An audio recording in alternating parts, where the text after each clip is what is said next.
Your brain generates about 60,000 thoughts per day, and most of them are absolute garbage on repeat. There's an ancient Eastern practice that neuroscientists are now obsessing over because it literally restructures how your mind processes chaos. And it's nothing like what wellness influencers are selling you.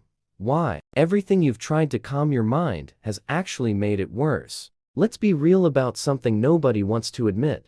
All those breathing apps, guided meditations, and positive affirmation routines you've tried. They're basically band-aids on a bullet wound. You're still operating from the same broken premise that your thoughts are the enemy and you need to defeat them. Here's what actually happens when you try to clear your mind. You create a mental war zone. One part of you is generating thoughts naturally, because that's literally what brains do. And another part is playing thought police, trying to suppress everything. It's exhausting, it doesn't work, and it makes you feel like you're failing at something that should be simple. The self-help industrial complex has convinced you that peace of mind comes from thinking the right thoughts. So you're out here trying to reprogram yourself with mantras and vision boards while your nervous system is still running Windows 95. The hardware hasn't changed, you just downloaded some aesthetic wallpaper. Eastern monks figured out something crucial that Western psychology is only now catching up to. The problem isn't your thoughts, it's your relationship with them. You've been treating your mind like an enemy that needs to be conquered, when you should be treating it like weather patterns that need to be understood. Research from MIT neuroscientists shows that attempts to suppress thoughts actually increase their frequency and intensity. It's called the rebound effect. Tell yourself not to think about a pink elephant, and suddenly that's all your brain wants to serve you. You're literally fighting against how consciousness works. What if, instead of trying to control the chaos, you learn to stand in the middle of it without getting swept away? That's not some mystical concept. That's a trainable skill. And it starts with doing the opposite of everything you've been taught about managing your mental state. The technique monks have used for centuries doesn't require you to empty your mind, achieve enlightenment, or sit in uncomfortable positions for hours. It requires you to do something so counterintuitive that most people reject it immediately because it seems too simple to work.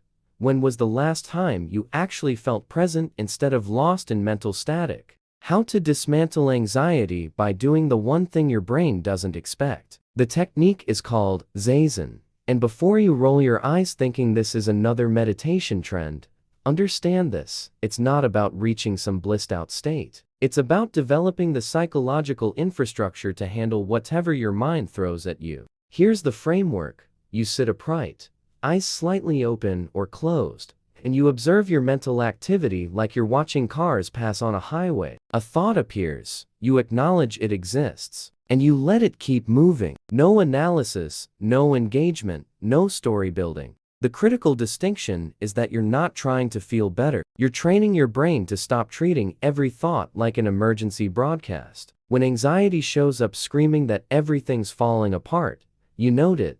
Anxiety is here, not I am anxious. That grammatical shift changes everything. Your brain will absolutely hate this at first. It's designed to solve problems, and you're essentially telling it to stand down. It'll throw everything at you: urgent reminders, catastrophic predictions, that embarrassing thing you said in 2015. This is normal. You're not doing it wrong. You're watching the defense mechanisms activate. A study from Stanford's Neuroscience department found that consistent observers of their own thoughts showed decreased activity in the default mode network, the part of your brain responsible for rumination and self-referential thinking. Translation: your brain literally stops obsessing over itself. The transformation happens when you realize thoughts have zero authority over you unless you grant it to them. That voice saying you're not capable? It's just neurons firing based on old data. That feeling of impending doom? It's just your amygdala doing its job poorly. Once you see thoughts as neurological events rather than gospel truth,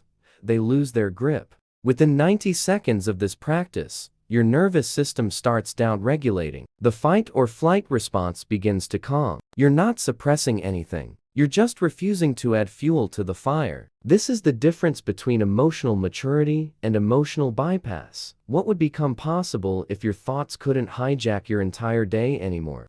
What happens when you stop treating your mind like a problem to fix? Here's the truth that breaks the entire self-improvement game. You're not broken. Your mind isn't malfunctioning. You've just been operating under faulty instructions about how consciousness works. The chaos isn't a bug, it's a feature you haven't learned to navigate. Think about it, you've spent years trying to fix yourself with techniques that assume something's wrong with you. More discipline, better habits, stronger willpower. But what if the only thing wrong is believing you need fixing in the first place? Zazen teaches you something revolutionary.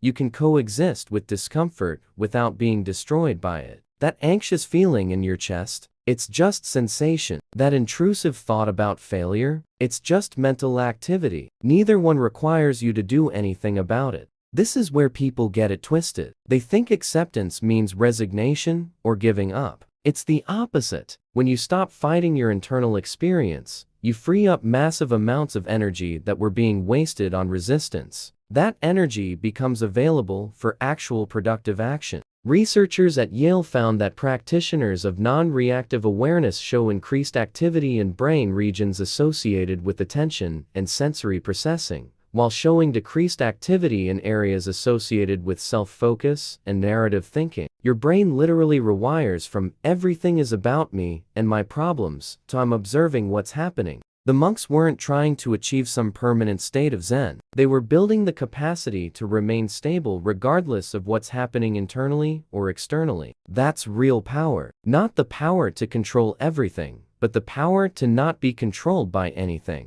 You start noticing patterns. That spiral of doom thoughts always starts the same way. That anxiety attack has the same physical sensations. Once you see the patterns, they become predictable. And what's predictable stops being terrifying. Which emotion do you spend the most energy trying to avoid feeling? Insight. Drop a comment.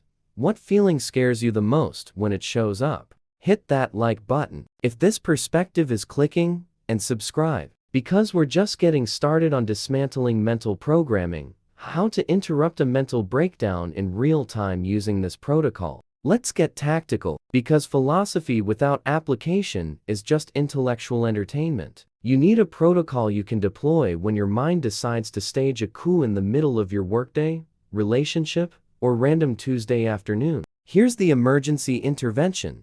Stop. Whatever you're doing, pause, sit down. If possible, stand. If not, straighten your spine. This isn't about posture aesthetics. It's about signaling to your nervous system that you're not running from a predator. Drop your shoulders, soften your jaw. Now focus on your breath, but don't control it. Just watch it like you're a scientist observing data. Notice the inhale, notice the exhale. When your mind inevitably hijacks your attention with urgent bulletins, you simply label what's happening, planning, worrying, remembering. Then return to breath. First 30 seconds. Your brain will absolutely revolt. It'll convince you this is stupid, you don't have time, that problem needs solving right now. Notice that resistance. Label it.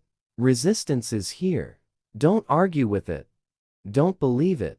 Just see it. Seconds, 30 to 60, the emotional intensity starts losing its edge. Not because you're suppressing it, but because you're not feeding it with attention and narrative. You're starving the anxiety of the only thing that keeps it alive, your engagement with it. At 90 seconds, you've created enough space between stimulus and response to make a choice. Not a reactive choice driven by panic, but a conscious choice based on what actually serves you, even if it's just 15% more clarity. That's the difference between disaster and damage control. According to research from the University of Pennsylvania, the average emotional wave peaks and begins to subside within 90 seconds. If you don't resist it or add story to it, you're not trying to make it disappear faster, you're just not making it last longer. This practice isn't about becoming some emotionless robot. It's about developing the capacity to feel everything without being consumed by anything. That's freedom, not from difficult emotions, but within them.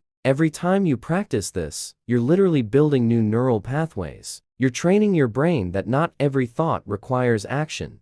Not every feeling requires fixing. You're becoming the kind of person who can sit in the fire without burning, If you could reset your nervous system in 90 seconds whenever chaos hits, what would you do differently? Action. Share this. What's the one situation where you need this clarity most? If this hit different, smash that like button, subscribe to the channel, and share this with someone who's tired of being controlled by their own mind. Real change starts when you stop running from yourself.